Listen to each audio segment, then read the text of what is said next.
Assalamualaikum warahmatullahi wabarakatuh. Perkenalkan, nama saya adalah Wanda Bangun Prasetyo.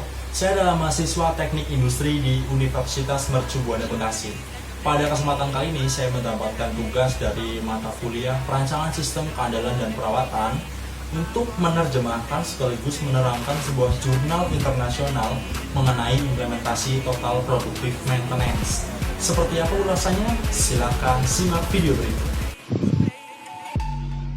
Jurnal yang akan saya bahas berjudul Implementasi Strategi TPM di Line Produksi Otomotif Melalui Pengurangan Kerugian. Jurnal ini ditulis oleh MDO Dostreis, R. Godine, C. Pimentel, F. G. Silva, dan GCO Matias. Tahun terbit adalah 2019. Jika teman-teman ingin melihat versi asli dari jurnal ini, dapat mengklik link yang ada di video. Selanjutnya adalah latar belakang dari penulisan jurnal ini. Jurnal ini dilatar belakangi oleh kondisi global yang semakin kompetitif seperti saat ini. Sektor-sektor yang tidak mampu melakukan inovasi, perbaruan, dan melakukan eksploitasi potensi penuh mereka pasti akan tertinggal. Industri otomotif adalah salah satu contoh industri yang paling kompetitif di dunia. Peningkatan daya saing ini memaksa industri otomotif untuk mengurangi limbah, mengoptimalkan proses dan aliran informasi, serta mengurangi biaya keseluruhan untuk mendapatkan keunggulan yang lebih kompetitif. Namun kondisi yang ada pada perusahaan produsen drum brake ini masih memiliki efisiensi rate yang rendah karena masih memiliki line stop yang tinggi. Salah satunya adalah karena mesin failure atau kegagalan mesin. Didasarkan oleh kondisi ini, maka perlu adanya perbaikan untuk mengurangi line stop, untuk mengurangi kerugian yang ditimbulkan akibat kegagalan mesin atau mesin failure. Kemudian untuk rumusan masalah dari jurnal ini adalah 1. Apakah yang menyebabkan tingginya tingkat kerugian perusahaan produsen drum brake ini? 2. Bagaimana cara untuk mengatasi tingginya tingkat kerugian perusahaan produsen drum brake ini? Dan yang terakhir, bagaimana perbandingan kondisi sebelum dan sesudah adanya perbaikan? Dan selanjutnya, tujuan penulisan jurnal ini. Jurnal ini dibuat untuk 1. Mengetahui penyebab tingginya tingkat kerugian perusahaan produsen drum brake. Kedua, mengetahui cara untuk mengatasi tingginya tingkat kerugian perusahaan produsen drum brake. Dan yang terakhir, mengetahui perbandingan kondisi sebelum dan sesudah adanya perbaikan. Kemudian, teori yang digunakan sebagai dasar penulisan jurnal ini adalah teori mengenai manfaat penerapan TPM yang dicetuskan oleh G. Amorim, K. Hatakeyama, dan X. Rojas Lema dalam jurnal yang berjudul Implementation of Total Productive Maintenance, a Case Study in the Manufacturing Industry tahun 2019. Teori tersebut berbunyi, TPM dapat membawa beberapa manfaat ke unit industri, seperti peningkatan kontrol terhadap alat dan peralatan, pengurangan waktu kegagalan peralatan dengan meningkatkan waktu respon, dan memperkuat koordinasi antara produksi dan pemeliharaan. Kemudian untuk metode riset jurnal yang digunakan, jurnal ini melakukan riset pada waktu bulan Juni 2017 sampai dengan Mei 2018, bertempat di sebuah produsen drum brake. Namun tidak disebutkan secara detail nama dan lokasi perusahaan tempat riset dilakukan. Kemudian untuk metode penelitian yang digunakan adalah metode penelitian kuantitatif dengan implementasi langsung metode TPM di lapangan dan dilakukan record setiap bulan untuk mengetahui detail perubahan tingkat kerugian yang terjadi. Selanjutnya, untuk pengumpulan data. Dalam jurnal ini terdapat 2 data, yaitu data primer dan data sekunder. Untuk data primer, data yang digunakan adalah data monthly production report. Data ini memuat target produksi dan total line stop mesin per bulan. Kemudian ada juga data pendapatan operasional perusahaan selama periode analisis. Untuk data sekunder, yaitu berupa informasi weekly maintenance activity dan flowchart pembuatan produk drum brake. Selanjutnya kita mulai masuk ke dalam pembahasan inti, yaitu mengenai status line produksi. Perusahaan yang menjadi objek penelitian adalah perusahaan pembuat drum brake atau rem tromol. Drum rem kendaraan adalah elemen penting untuk sistem pengereman dari kendaraan apapun, karena rem adalah elemen keselamatan yang penting. Drum brake bekerja dengan prinsip gesekan dan panas. Ketika resistensi atau gesekan diterapkan pada roda yang berputar, sistem rem kendaraan menyebabkan roda melambat dan akhirnya menghentikan gerakan. Adapun proses produksi dari drum brake adalah rogging, finishing, drilling, threading, washing, blowing, QC, assembling, painting, dan packaging. Pada tahun 2017, line tersebut hanya menghasilkan 2 jenis drum brake yang tersedia dengan kapasitas produksi 474.048 part per tahun, yang berarti 1.646 part per hari. Saat ini line beroperasi dalam 3 shift dalam sehari, 5 hari dalam seminggu. Kemudian memiliki shift harian hingga pukul 12 siang selama akhir pekan jika diperlukan. Setiap minggu ada gangguan pemeliharaan yang dijadwalkan dengan durasi 4 jam. Shutdown terjadwal direncanakan lebih dahulu oleh supervisor pemeliharaan, sebagian besar untuk preventive maintenance, rencana pemeliharaan otonom atau AMP, dan tindakan koreksi anomali yang terdeteksi atau ACD.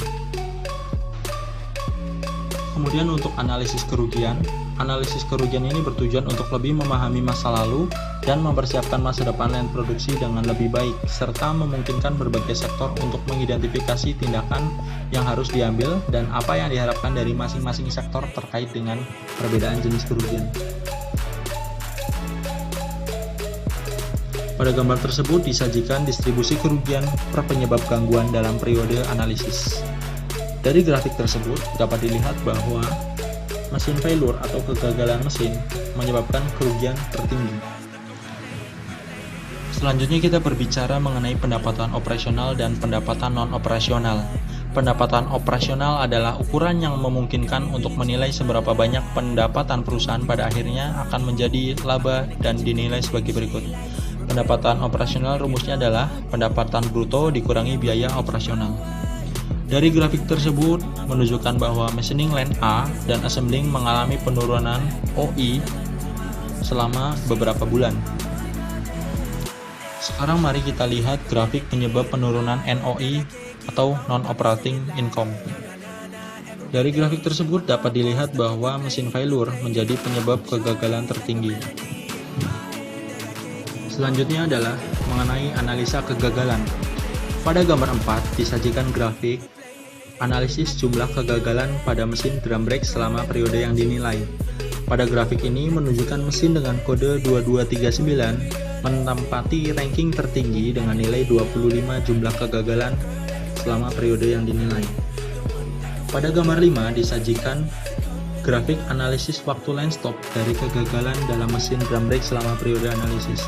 Untuk mesin 2239 menyumbang waktu terbanyak mencapai 72 jam line stop.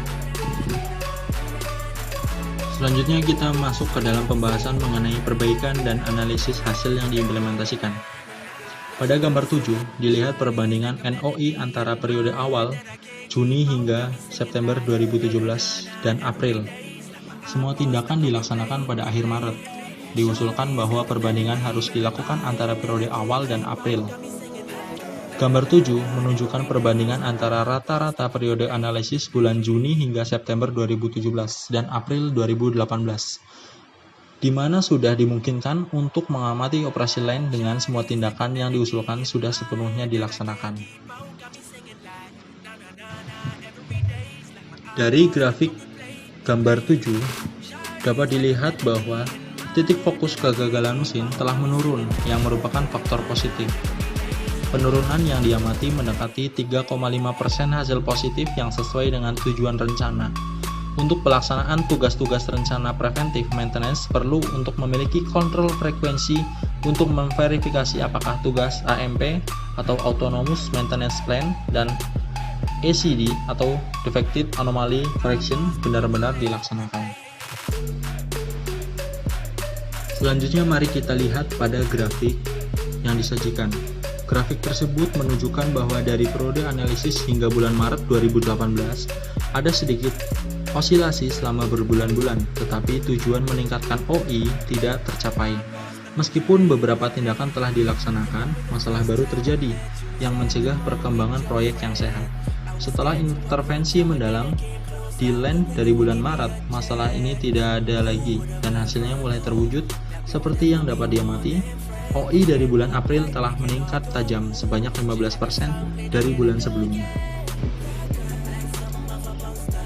Pada gambar 6, dapat dinyatakan bahwa NOI karena kegagalan mesin menunjukkan kecenderungan yang meningkat yang berasal dari keadaan buruk dari LAN produksi secara umum, serta keadaan buruk dari masing-masing mesin yang diintervensi, seperti yang digambarkan pada gambar 6. Karena sebagian besar tindakan baru dimulai diimplementasikan sejak tahun 2018, wajar bahwa ada kemunduran sarana dan indeks memburuk. Terdapat penurunan NOI selama beberapa bulan terakhir secara konstan dan progresif. Minimalisasi NOI tidak tercapai seperti yang diharapkan, meskipun memprioritaskan 5 mesin yang diusulkan dalam rencana. Karena kondisi mesin yang tersisa juga memburuk, tidak memungkinkan peningkatan keseluruhan setajam yang diharapkan. Untuk kesimpulan dari jurnal ini adalah, tujuan dari jurnal ini untuk mengimplementasikan rencana TPM yang sesuai di LAN drum break, di mana nilai kerugian yang terkait dengan kerusakan mesin lebih tinggi dari 10,8% serta 29% dari total kerugian dari LAN tersebut adalah karena kerusakan mesin. Untuk meningkatkan kondisi mesin yang beroperasi pada LAN produksi, beberapa langkah dilakukan untuk mengidentifikasi anomali potensial. Selama implementasi rencana TPM di LAN drum break, 5 mesin yang berbeda dipilih sebagai prioritas untuk penerapan perbaikan. Dengan meningkatkan ini, dimungkinkan untuk mendapatkan pengurangan 3,5% untuk indeks NOI hanya dengan kerugian terkait dengan kerusakan alat berat. Akhirnya, indeks OI LAN menunjukkan peningkatan 18,5% bila dibandingkan dengan periode awal analisis sebelum implementasi rencana TPM. Meskipun tujuan tidak tercapai selama durasi proyek, jelas terlihat bahwa hasilnya meningkat selama beberapa bulan terakhir dan bahwa tujuan yang diusulkan mencapai 87%. Dapat disimpulkan bahwa rencana yang diterapkan memiliki efek positif secara keseluruhan pada lini produksi ini. Sebagai penutup, menurut saya jurnal ini sangat sesuai dengan modul pembelajaran mata kuliah PSKP pada pertemuan 9 yang membahas tentang Total Productive Maintenance. Jurnal ini merupakan sebuah studi case yang menjelaskan bagaimana manfaat penerapan TPM terhadap sebuah pabrik, dan hasilnya adalah sesuai dengan apa yang ada di modul 9. Persamaan teori antara yang ada di jurnal dengan modul 9 adalah teori mengenai manfaat TPM, yaitu peningkatan produktivitas equipment, pengurangan downtime equipment, peningkatan kapasitas pabrik. Selain itu, terdapat pula kesamaan pada penggunaan OEE sebagai alat ukur keberhasilan TPM. Oke, cukup sekian penjelasan yang dapat saya sampaikan. Kurang lebihnya saya mohon maaf yang sebesar-besarnya. Wassalamualaikum warahmatullahi wabarakatuh.